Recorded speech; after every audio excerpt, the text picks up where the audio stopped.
नमस्कार। आज हम गोता लगा रहे हैं विज्ञान की दुनिया में और हमारा विषय है कुछ ऐसा जो हम हर पल अनुभव करते हैं, प्रकाश। खास तौर पर हम बात करेंगे प्रकाश के परावर्तन यानी रिफ्लेक्शन ऑफ लाइट की। हमारे पास कुछ सामग्री है जो इस दिलचस्प प्रक्रिया को समझने में हमारी मदद करेगी। हाँ, बिल्कुल। प्रकाश तो है हमारे चारों ओर, लेकिन ये काम कैसे करता है, चीज़ें हमें दिखती कैसे हैं, ये सब जानना ज़रूरी है। सही बात है। जैसे आईने में हमारा अक्स कैसे बनता है, या फिर गाड़ियों की हेडलाइट्स इतनी दूर तक रोशनी कैसे फेंक पाती हैं। इन सब सवालों के जवाब कहीं ना कहीं इसी प्रकाश के परावर्तन से जुड़े हैं। तो आज हम इसी परावर्तन के क्या कहते हैं मूल सिद्धांतों को थोड़ा खंगालेंगे। हाँ, कि ये है क्या, इसके पीछे के नियम क्या हैं। बिल्कुल। और ये हमारी रोजमर्रा की जिंदगी में कहाँ कहाँ दिखता है। तो तैयार हैं इस रोशनी के सफर के लिए? नमस्कार प्रिय छात्रों। कक्षा 10 में जो एक विषय है विज्ञान। और विज्ञान में को 3 भागों में बांटा गया है। पहला पार्ट है भौतिक विज्ञान, रसायन विज्ञान और जीव विज्ञान। जब आप कक्षा 10 से 11वीं में जाते हैं तो ये एक विषय बन जाते हैं। वहां पे एक विषय होता है, भौतिक विज्ञान एक विषय अलग होता है, रसायन विज्ञान एक विषय अलग होता है और जीव विज्ञान विषय एक अलग होता है। जो मेडिकल साइड में जाते हैं वो जीव विज्ञान लेते हैं और जो इंजीनियरिंग साइड में जाते हैं वो जीव विज्ञान की जगह आपका गणित लेते हैं। ये तो यूपी बोर्ड में व्यवस्था है। अन्य बोर्डों में ये व्यवस्था भी है कि आप दोनों ले सकते हैं, गणित भी ले सकते हैं और आप जीव विज्ञान भी ले सकते हैं। मेरा कहने का तात्पर्य ये है कि ये विज्ञान विषय कक्षा 10 के लिए इतना इम्पोर्टेंट है कि ये आगे की कक्षाओं में जाकर के एक अलग अलग विषय बन जाते हैं। इसी में एक भौतिक विज्ञान है। भौतिक विज्ञान में एक बहुत ही इम्पोर्टेंट चैप्टर है प्रकाश का परावर्तन। प्रकाश का अपवर्तन भी है, प्रकाश का परावर्तन भी है। तो आज जो मैं आपको बताऊंगा बड़ी सरल सी भाषा में, वो होगा प्रकाश का परावर्तन। सबसे पहले हम इसमें प्रकाश का परिचय कराएंगे, उसकी प्रकृति के बारे में बताएंगे। प्रकाश का परावर्तन क्या होता है इससे बताएंगे। समतल दर्पण द्वारा प्रतिबिंब का बनना भी आप समझाएंगे। तो इससे पहले मैं ये चीजें पढ़ाना स्टार्ट करूं तो मैं समझता हूँ आज की वीडियो आपके लिए बहुत ही लाभकारी होगी और खासतौर से हिंदी मीडियम वाले बच्चों के लिए। आप इंग्लिश में भी देख लीजिए, इंग्लिश में भी मैं आपको ये वीडियो बनाऊंगा।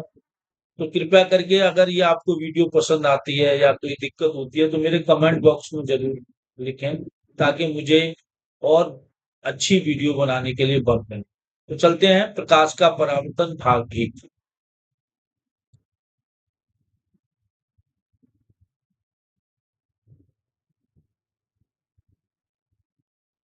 चलिए सबसे पहले हम देखते हैं प्रकाश का परिचय और उसकी प्रकृति। देखिए जैसा कि आपको यहाँ दिखाया गया है, ये ये देखिए, प्रकाश एक ऊर्जा का रूप है। ये दिया है, देखिए प्रकाश एक ऊर्जा का रूप है। और सबसे बड़ा स्रोत कौन है हमारा उसका? सूर्य। सूर्य सबसे बड़ा स्रोत है जहां से हमसे प्रकाश प्राप्त हो। जो वस्तुएं हमारे लिए दृश्य बनाता है, प्रकाश है होता है वो हमें वस्तुओं को देखने लायक बनाता है। जैसे उदाहरण के लिए, आप किसी कमरे में है और वहां प्रकाश नहीं है तो आपको वस्तु दिखाई नहीं देगी।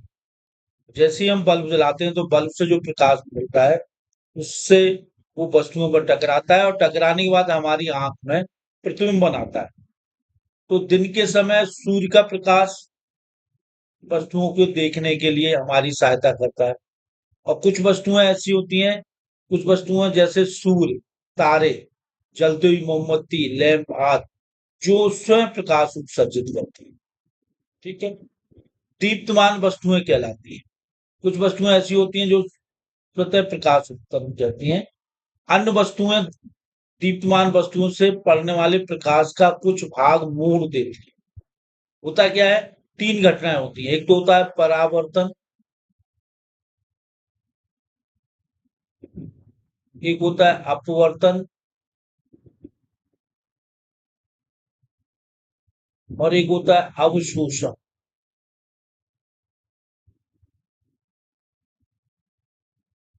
प्रकाश से संबंधित ये 3 घटनाएँ होती हैं। अवशोषण में क्या होता है, प्रकाश उसके अंदर एब्जॉर्ब हो जाता है, जिससे कि उसका ताप बढ़ जाता है। अपवर्तन में क्या होता है, प्रकाश आर-पार निकल जाता है। ठीक है? तो इस तरह से प्रकाश से संबंधित घटनाएँ होती हैं। और जो हमारी आँख होती है, वो 4000 एंगस्ट्रॉम से लेकर के 7000 एंगस्ट्रॉम।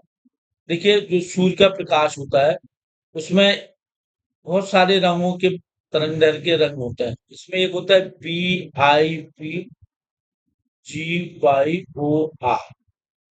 इसका तरंग-दैर्घ्य होता है, वो लगभग 400 नैनोमीटर और इसका होता है 700 नैनोमीटर।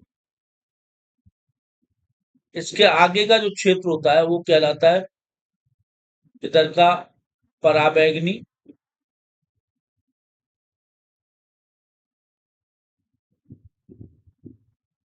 पराबैंगनी प्रकाश, जो हमारी आँख द्वारा नहीं दिखाई देता। और इधर का कहलाता है अवरक्त प्रकाश, ये भी नहीं दिखाई देता। ये वाला जो भाग होता है, ये हमें दिखाई देता है। हमारे ये रेटिना पे प्रतिबिंब बनाता है। इसको हम कहते हैं दृश्य प्रकाश।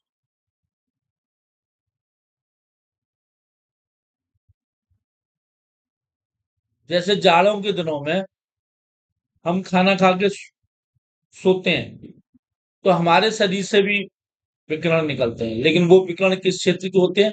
अवरक्त क्षेत्र के होते हैं। वो हमें दिखाई नहीं देते, क्योंकि आपने महसूस किया होगा कुछ देर बाद हमारी जो रजाई होती है वो गर्म हो जाती है, तो वो इस क्षेत्र के होते हैं। और बरसात के बाद तिलतिलाती जो धूप निकलती है, उसमें हमारा पराबैंगनी प्रकाश भी होता है, जो हमारी स्किन के लिए बहुत नुकसानदायक होता है। लेकिन ये जो प्रकाश होता है, ये दृश्य प्रकाश होता है और इसमें एक एक तरंगदैर्घ्य होता है हमारा हरा पीला। ये और जान लीजिए, ये हमारी आंख के लिए बहुत ही सुखदायी होता है, जिसका तरंगदैर्घ्य 5550 एंगस्ट्रॉम होता है। तो प्रकाश की अर्थ सूचित करती है, जिसे दृश्य प्रकाश कहते हैं। मैंने अभी आपको दृश्य प्रकाश के बारे में बताया। 700 नैनोमीटर से अधिक तरंगदैर्घ्य वाले प्रकाश को अवरक्त प्रकाश कहते हैं, ये हमें नहीं दिखाई देता। और 400 नैनोमीटर से कम तरंगदैर्घ्य वाले प्रकाश को पराबैंगनी प्रकाश कहलाता है। सूर्य दृश्य प्रकाश, अवरक्त प्रकाश तथा पराबैंगनी प्रकाश का मिश्रण उत्सर्जित करता है, जिसमें 50% दृश्य, 40% अवरक्त और तथा 10% पराबैंगनी प्रकाश होता है। ये चीज हमने आपको बताया प्रकाश के बारे में। और ये आपको मालूम है कि पेड़ पौधों द्वारा जो हमारा प्रकाश संश्लेषण होता है, उससे क्या होता है, प्रकाश ऊर्जा को अ, जैसे कोई पेड़ है या जैसे उसका पौधा है, आपका आलू का पौधा है, तो आलू के अंदर जो पोषक तत्व आते हैं, वो प्रकाश संश्लेषण द्वारा ही आते हैं। कुछ वो पौधा होता है, कुछ जमीन से लेता है, कुछ सूर्य के प्रकाश से लेता है। तो इस तरह से प्रकाश एक ऊर्जा का रूप है और उसका सबसे बड़ा स्रोत है हमारा सूरज। चलते अब हम ये देखते हैं कि प्रकाश चलता कैसे है।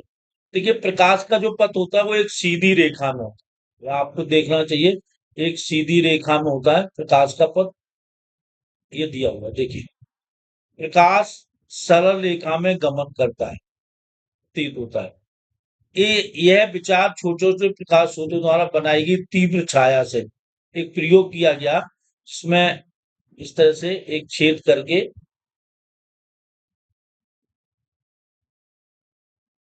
और यहाँ पे प्रकाश डाला गया, तो ये सीधी रेखा में चलता हुआ दिखाई दिया। अगर इसके बीच में हमने कोई अवरोध डाल दिया, तो उसका प्रतिबिंब बनता हुआ दिखाई दिया। दूसरा ये दिया है प्रकाश की दोहरी प्रकृति।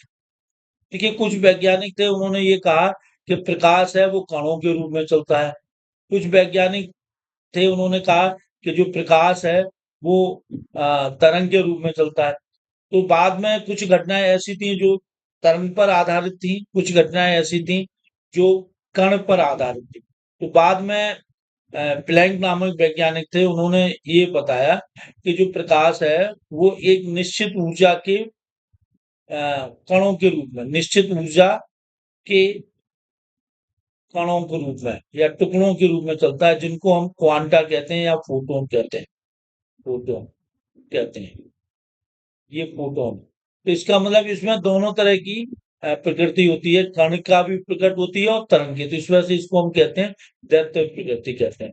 और जब हम किसी इसके अवरोध में कोई भी अवरोध पैदा कर देते हैं, जैसे मान लीजिए ये प्रकाश जा रहा है इस तरह से, अगर हमने कोई अवरोध पैदा कर दिया यहाँ पर इस तरह से अवरोध पैदा कर दिया, तो ये प्रकाश मुड़ जाता है। इस घटना को कहते हैं विवर्तन।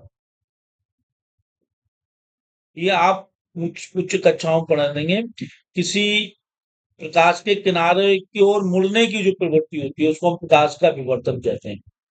20वीं शताब्दी में के आरंभ में ये स्पष्ट हो गया था कि पदार्थ के प्रकाश की अन्योन क्रिया को समझने के लिए तरंग सिद्धांत अपर्याप्त है और प्रकाश अक्सर कणों के प्रवाह की भांति व्यवहार करता है।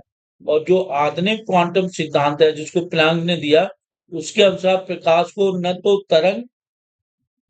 तो तरंग और न ही कण के रूप में माना जाता है, बल्कि इनके अंदर दोनों उनके बीच सामंजस्य स्थापित किया जाता है, अर्थात इसके अंदर दोनों ही तरह की प्रवृत्ति होती है।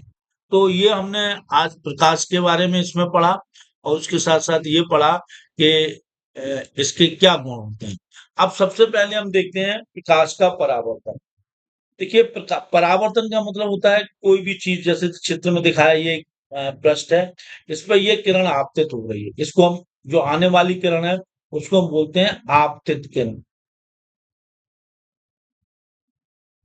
किरण और जो जाने वाली किरण है उसको बोलते हैं परावर्तित किरण।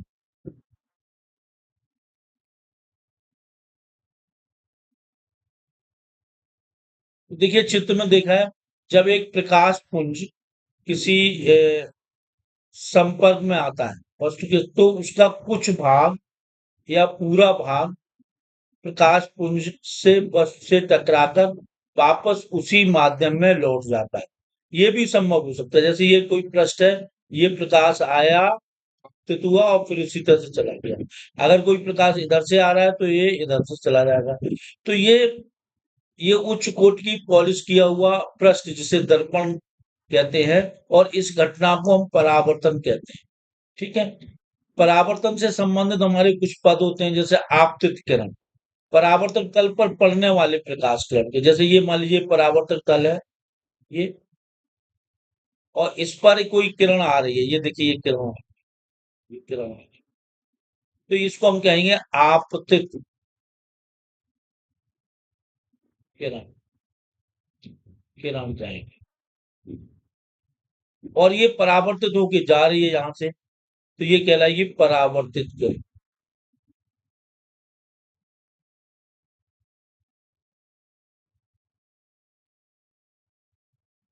और जिस बिंदु पर ये घटना हो रही है इसको बोलेंगे आपतन बिंदु।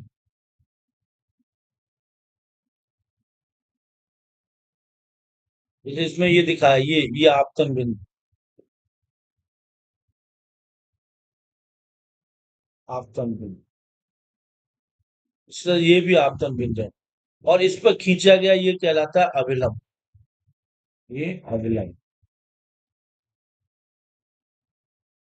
तो देखिए, परावर्तक तल पर जिस बिंदु पर आपतित किरण टकराती है, उस बिंदु से 90 अंश पर कोण पर खींचा गया ये रेखा। ठीक है। परावर्तित किरण परावर्तित तल से वापस लौटने वाली प्रकाश की किरण को परावर्तित किरण कहते हैं। अब इसमें एक आता है आई, आई कहलाता है, इसमें ये वाला आई, ये कहलाता है आपतन कोण। आपतन कोण का मतलब है अविलंब तथा आपतित किरण के बीच में बनने वाला कोण, ये कहलाता है आपतन कोण। इसको हम आई से प्रदर्शित करते हैं, और इसी तरह से ये कहलाता है परावर्तन कोण। परावर्तन कोण, ये परावर्तन कोण कहलाता है, ये वाला परावर्तन। इसको आर से प्रदर्शित करते हैं, इसको आई से। आई का मतलब इंसिडेंट,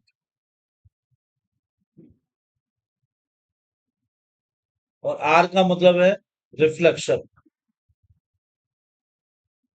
रिफ्लेक्शन।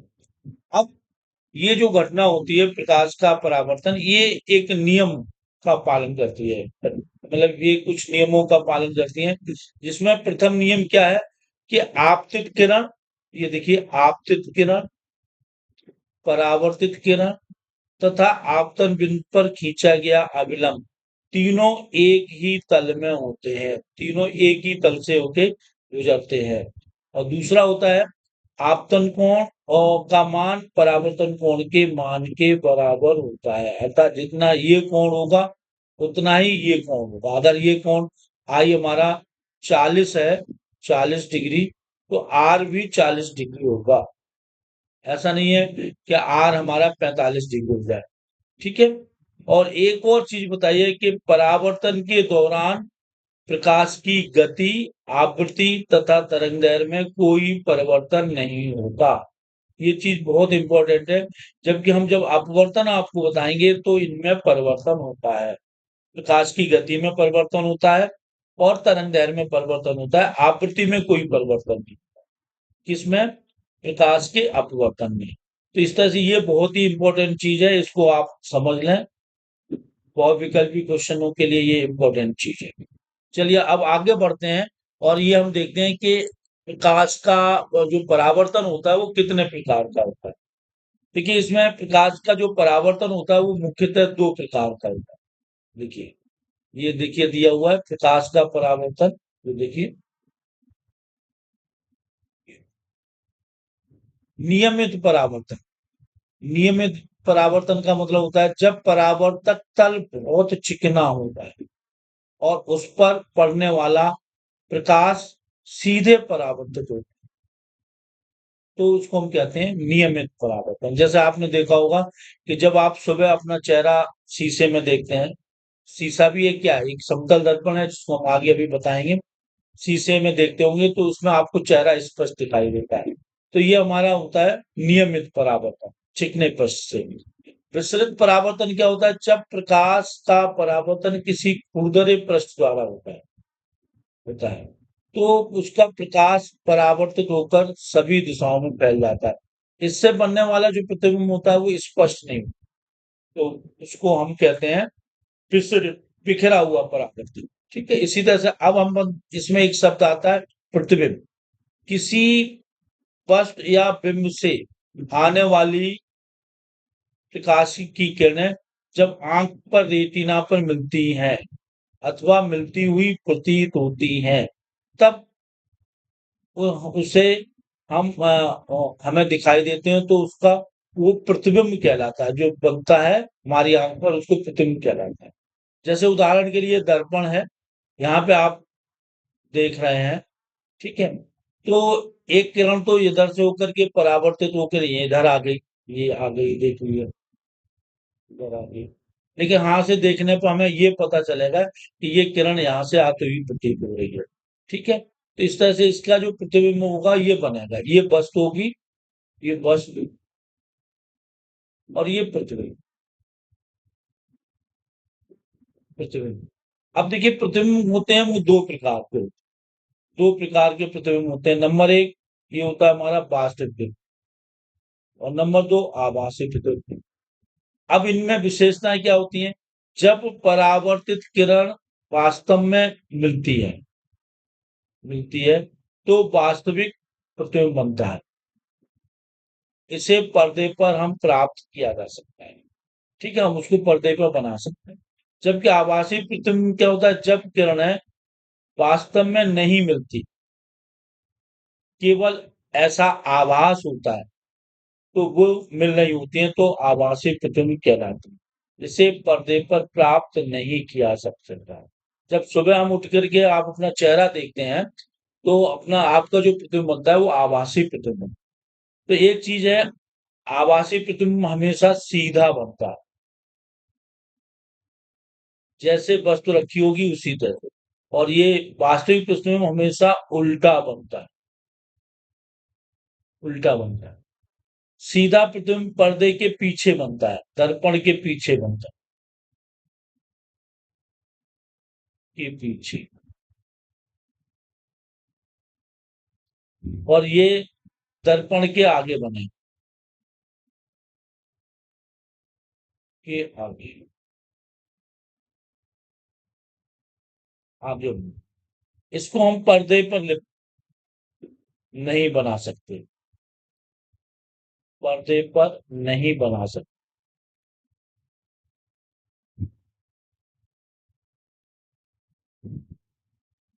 इसको पर्दे पर बना सकते।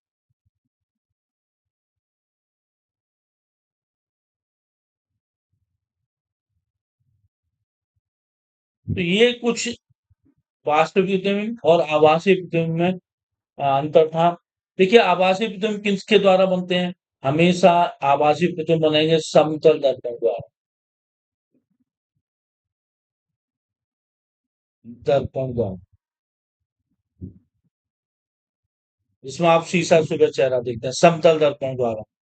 और आगे हम आपको और एक दर्पण और बताएंगे, वो कहलाते हैं हमारे गोली दर्पण। और गोली दर्पण में दो प्रकार के होते हैं, उनमें एक होता है उत्तल दर्पण द्वारा,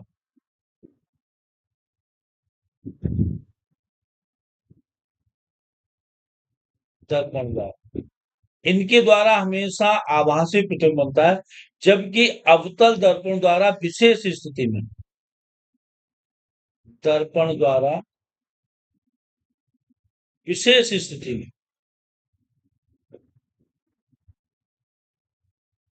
में आभासी प्रतिबिंब बनती है।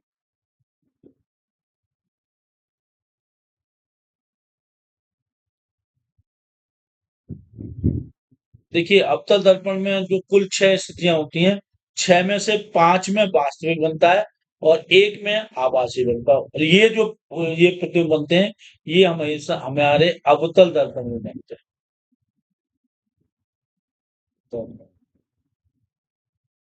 तो यहाँ से एक चीज स्पष्ट हो गई, समतल दर्पण से हमेशा आभासी प्रतिबिंब बनेगा, उत्तल दर्पण से हमेशा आभासी प्रतिबिंब बनेगा, अवतल दर्पण से केवल एक विशेष स्थिति में ही आभासी प्रतिबिंब बनता है, और अवतल दर्पण में ज्यादातर वास्तविक प्रतिबिंब बनते हैं।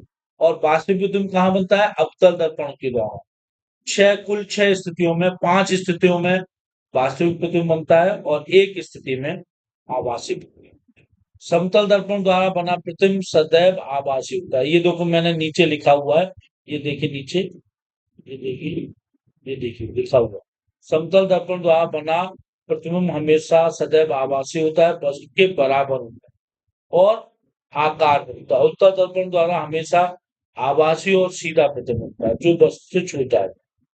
अवतल दर्पण द्वारा जब भी ध्रुव, और मैंने कहा था ना विशेष स्थिति में, ये चीज हम आपको आगे बताएंगे, अगले वीडियो में बताएंगे कि अवतल दर्पण द्वारा किस स्थिति में आभासी प्रतिबिंब बनता है और किन स्थितियों में वास्तविक प्रतिबिंब। तो इस तरह से हमने यहाँ पर क्या सीखा हमने परावर्तन के प्रकार, परावर्तन के द्वारा प्रतिबिंब का बनना, प्रतिबिंब वास्तविक और आभासी होते हैं, कब आभासी बनते हैं, कब वास्तविक बनते हैं, और उनकी क्या विशेषता होती है। तो चलते हैं, अब हम समतल दर्पण की बात करेंगे और देखेंगे समतल दर्पण द्वारा बनने वाले प्रतिबिंब में क्या क्या गुण।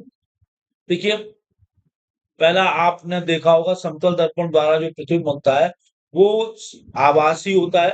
ये देखिए, आभासी हम पहले ही बता चुके हैं। और सीधा बनता है और वस्तु के बराबर बनता है, वस्तु के बराबर। दर्पण और वस्तु के बीच बराबर दूरी होती है, मतलब जैसे ये है तो ये दूरी, जैसे ये x है तो ये भी दूरी x है, बराबर दूरी पर बनती है। समतल दर्पण से परावर्तन के कारण बायां हाथ दाईं ओर और दायां हाथ बाईं ओर दिखाता है, इसे पार्श्व परिवर्तन कहते हैं। एक व्यक्ति अपना पूर्ण प्रतिबिंब देखने के लिए अपनी ऊंचाई कम से कम आधी दर्पण की आवश्यक होती है। इसको हम आगे आपको सिद्ध करके दिखाएंगे।